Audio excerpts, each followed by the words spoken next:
is ancient Troy, site of one of the most amazing and sensational deceptions in human history. In fact, its story in Homer's Iliad and the Odyssey became one of the most famous works of literature in all history. Helen, the most beautiful woman in the world, was married to Menelaus, king of Sparta in Greece. When Paris, a prince of Troy, sailed to Sparta, he was welcomed as a guest in Menelaus's own palace. Now, whether by seduction or abduction, Paris sailed back to Troy with Helen. Menelaus was humiliated and furious, and this set in motion a chain of tragic consequences. To reclaim Helen, the powerful Greek army attacked the impenetrable walls of Troy. And for 10 long, agonizing years of war, Troy had defied the might of the entire Greek army. Rivers of blood had watered the plains of Asia Minor. Heroes had fallen, and yet Troy stood unyielding until the night of the ultimate lie. Imagine the shock among the Trojan ranks, looking out from their safe, towering battlements to see the Greek camp in flames, abandoned and silent. All that remained of the massive army was a colossal, hollow wooden horse, a magnificent and terrifying gift.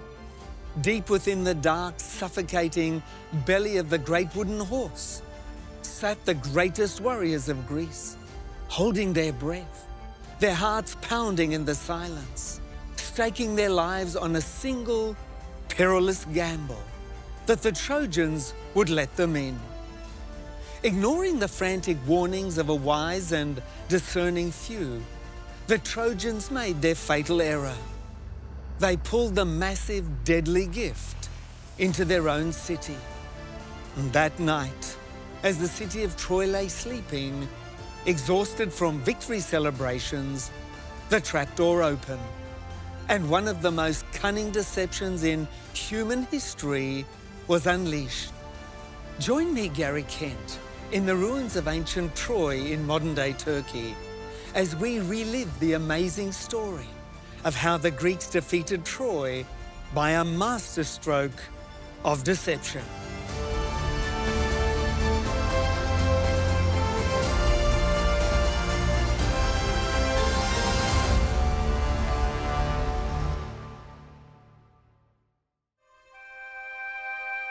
A Trojan prince, Paris, had taken the beautiful Greek queen Helen from her husband, the king of Sparta.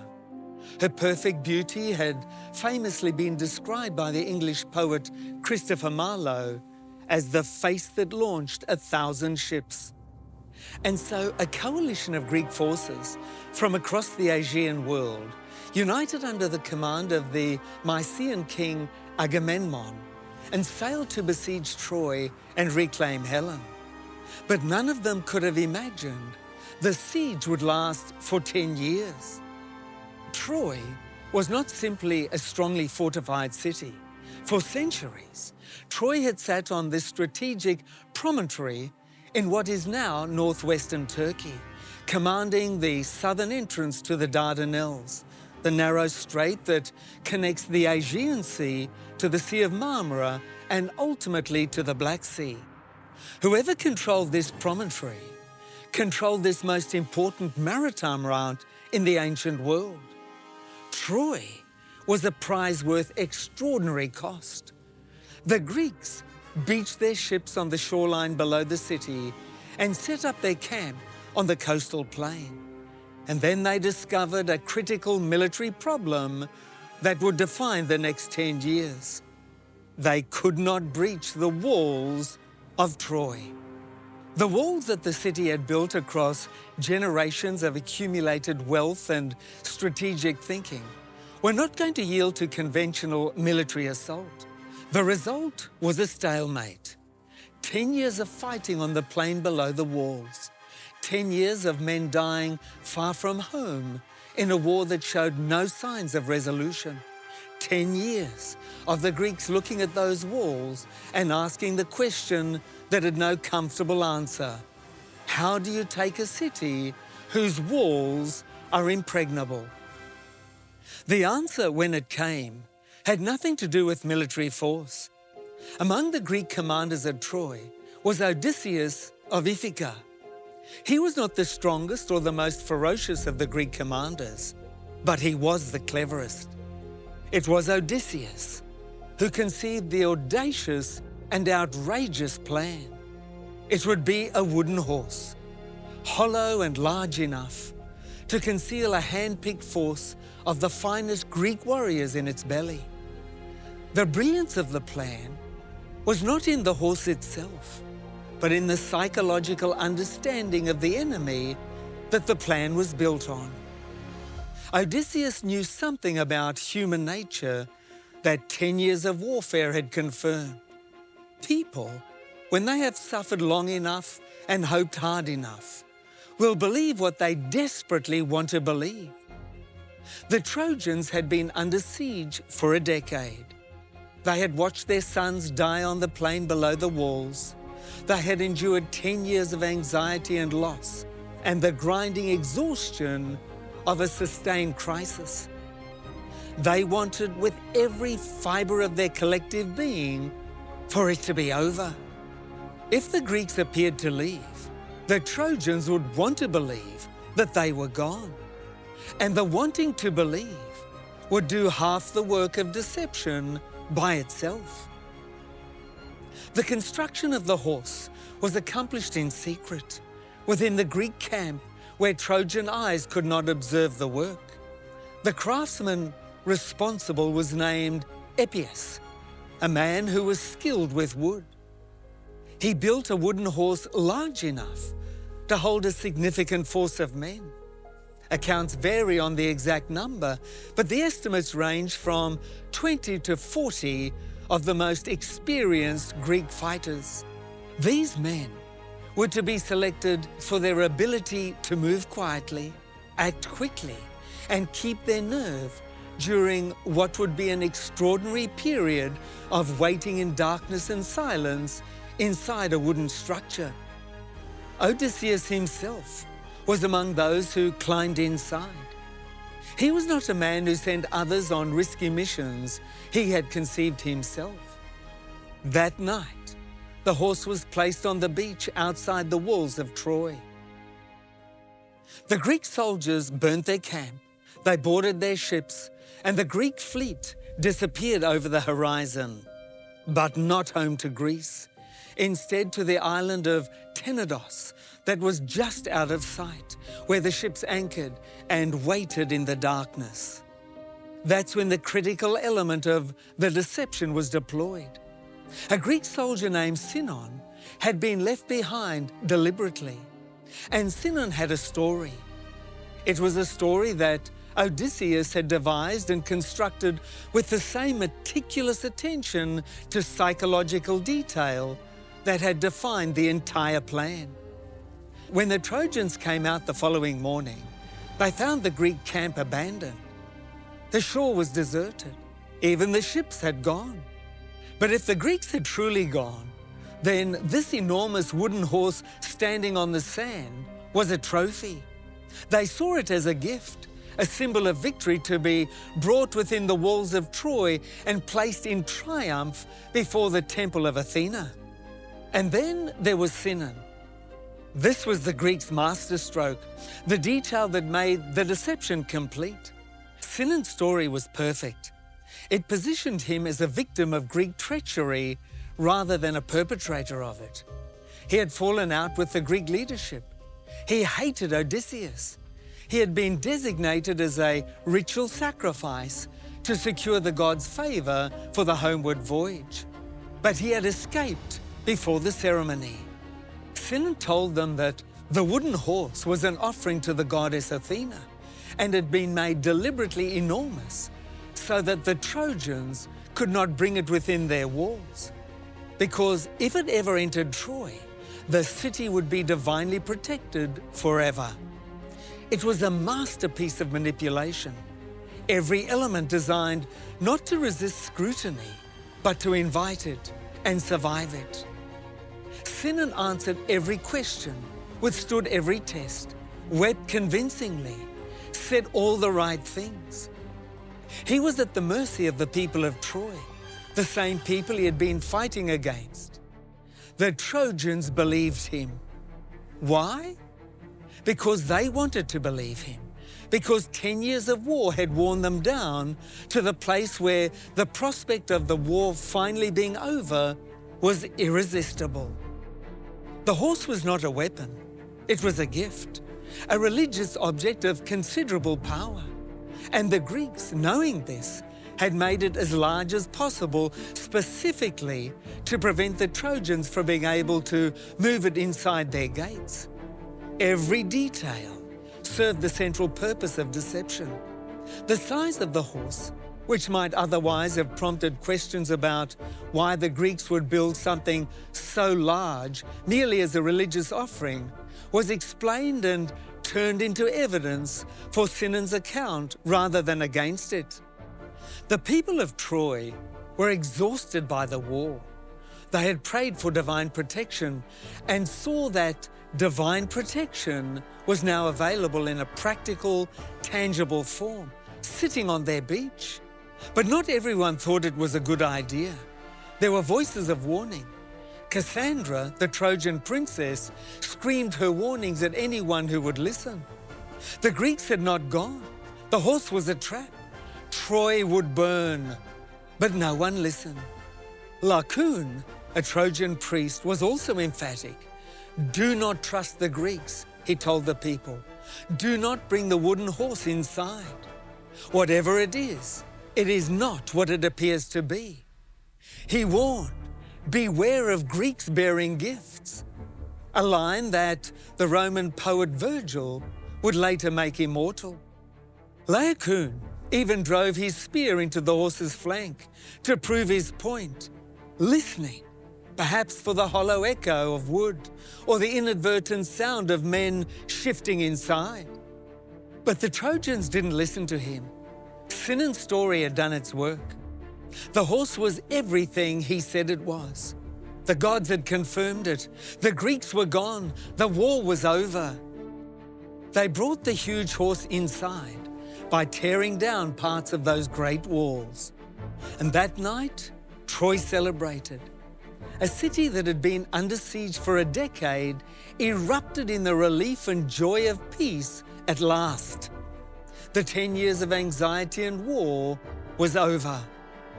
So they did not hear Sinon slip out into the darkness and give the signal, a torch lit and raised, visible from the sea. They did not notice the Greek fleet turning back across the dark water and beach silently below the city walls. They did not see the soldiers silently climbing out of their ships. They did not see Sinon cautiously make his way to the horse in the center of the celebrating city. And they did not hear the trapdoor in the belly of the horse swing open, or the careful, controlled ascent of the finest Greek warriors onto the cobblestones of Troy's main square. One by one, the finest Greek fighters descended. They moved through the city with terrible efficiency. The guards were dealt with quietly, effectively, deadly. The massive, reinforced, beautifully constructed gates that had held against 10 years of Greek military effort were opened from the inside. The city that had withstood a decade of siege fell in a single night. It was brought down not by superior force, but by the superior deception of the wooden horse. Troy burned. The smoke rose and could be seen for miles across the plains and the dark water.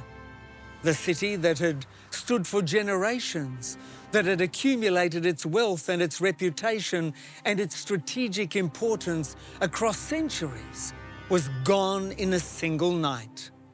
Not because the Greeks were stronger or braver or better soldiers than the Trojans, but because the Trojans believed a story, a lie, that they wanted to believe.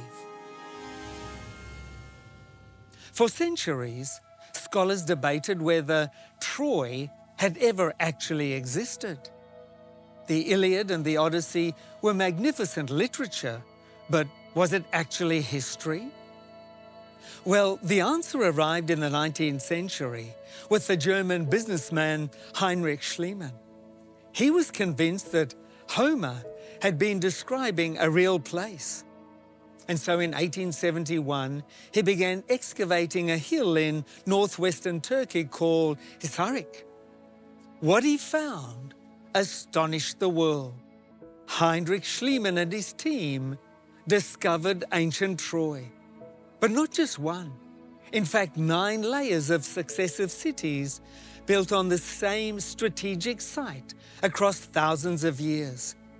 Each one built on the ruins of the last. And the location?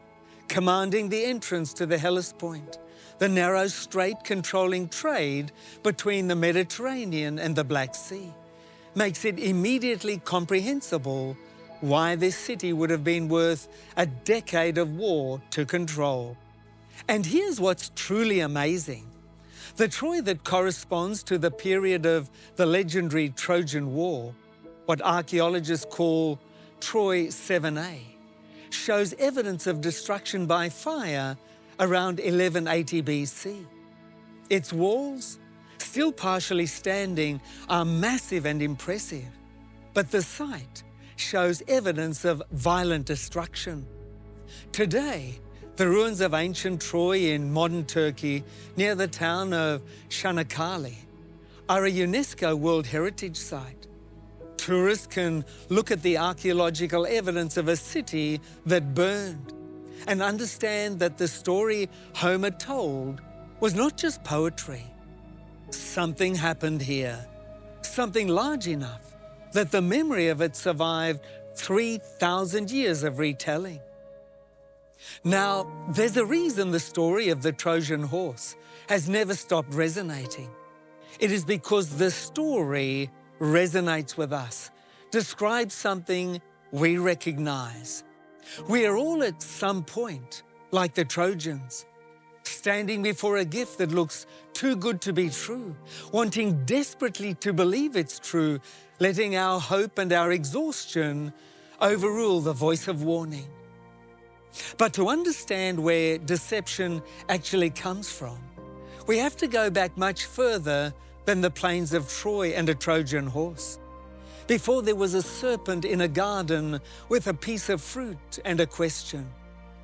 We have to go right back to heaven itself.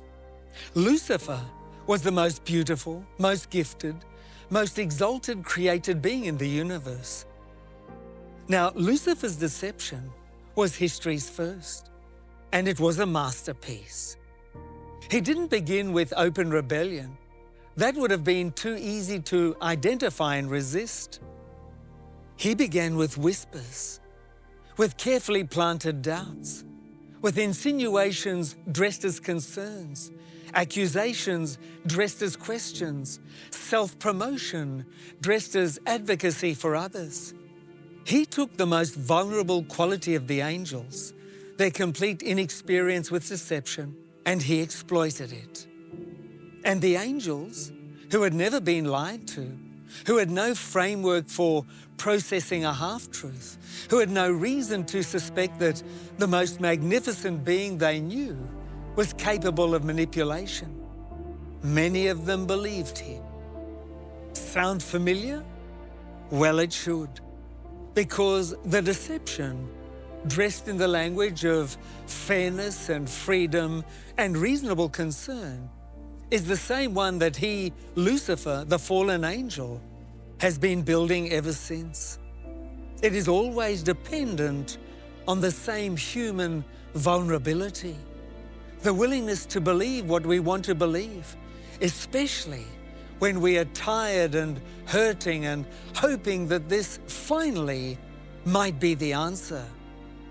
The Garden of Eden had a Trojan horse. The fruit looked beautiful. The serpent's argument sounded reasonable. God is withholding something from you. You deserve more than you have been given. Eat, and you will be like God. And our first parents, like the Trojans, believed the deception. And then everything changed. Every generation has its Trojan horses. and ours has more of them than any other, and they are better built than any that have ever come before. We live in an age of extraordinary, unprecedented access to information. The internet has given us the Library of Alexandria and the world's knowledge and information in our pockets, and the propaganda machine of every totalitarian regime in history running quietly in the background of everything we read. Algorithms designed not to inform us, but to inflame us, feeding us content that confirms what we already believe and makes us more certain, more tribal, more suspicious of anyone who sees the world differently. Social media platforms, designed by their own architect's admission to be as addictive as possible, to hijack the dopamine systems of the human brain and keep us scrolling, clicking, reacting, sharing, have become the most sophisticated, attention-capturing machinery ever devised. They are not simply tools that we use. They are environments, platforms that use us, shaping our thinking, our values, our sense of identity, our understanding of what is normal and what is desirable. The Trojan horse of our age comes on a glowing screen. It arrives as entertainment and leaves as addiction. It arrives as connection and leaves as comparison and loneliness. It arrives as information and leaves as anxiety. It arrives as freedom. You can say anything, be anything, present any version of yourself you choose, and leaves as the particular modern confusion of people who have forgotten who they actually are beneath the curated performance, beneath the specific mechanisms and platforms and algorithms. The same ancient whisper, the same question that has been asking itself since Eden. Did God really say? Is there something better available? Are you sure you can trust the one who made you? Subtly sowing doubt, causing confusion, leading astray. The warnings were there for the people of Troy, but warnings alone are never enough, because the human heart, worn down by years of waiting, aching for the thing it wants to believe, can dismiss a warning with remarkable efficiency when the alternative is too attractive to resist. What we need is not better warning systems. We need a different foundation entirely. The only real defense against deception is a relationship with the one who cannot be deceived and cannot deceive. Jesus said it with a directness that cuts through every sophisticated philosophical objection in a single sentence. I am the way, the truth, and the life. Not a guide to truth, not a teacher of truth, but the truth itself. And in a world full of Trojan horses, full of beautiful, hollow things, carrying destruction inside, that is not a small thing. That is everything. You see, faith in Jesus is not the retreat of an uncritical mind. It is the most intellectually honest position available to a person who has looked honestly at the world and recognized that human reason, unanchored from divine revelation, has proven itself capable of building both magnificent civilizations and gas chambers. It is the recognition that we are not able to see the deceptions around us. We need truth from a source that has no stake in manipulating us. We need a voice that will tell us what is real even when reality is uncomfortable. We need a love that has no agenda, a relationship that is honest, sincere, and faithful. Jesus offers all of this to us. Troy fell because the people inside it trusted a hollow gift more than they trusted the truth. We all have our own hollow gifts, our own beautiful Trojan horses that we bring within our homes. We have our own Sinons with their perfectly constructed stories. And so the question is the same question it has always been. The same questions the angels faced when Lucifer came to them with his concerns. The same question Eve faced in the garden. Who will you trust? It's not an argument. It's not a philosophical position. There is only one answer. The cross is God's answer to that question. Jesus loved you enough to come all the way down into your burning city and carry you out on his own back. Not because you deserve it, not because you had kept your gates shut properly, not because you had been wise enough to resist every deception, but because he loves you completely, unconditionally. With full knowledge of your self-breached walls and your widened gates and the Trojan horses that you have let inside your life. The war Lucifer started will soon end. And on that day, the only thing that will have mattered is whether you know the one who is the truth, whether you have let him inside your gates, not the deception, but the real thing, not the Trojan horse, but Jesus, the Savior. If you would like to know more about how the final battle ends and how Jesus, the Savior, can bring peace and happiness into your life, then I'd like to recommend the free gift we have for all our Incredible Journey viewers today. It's the booklet, How the War Ends. This booklet is our gift to you and is absolutely free.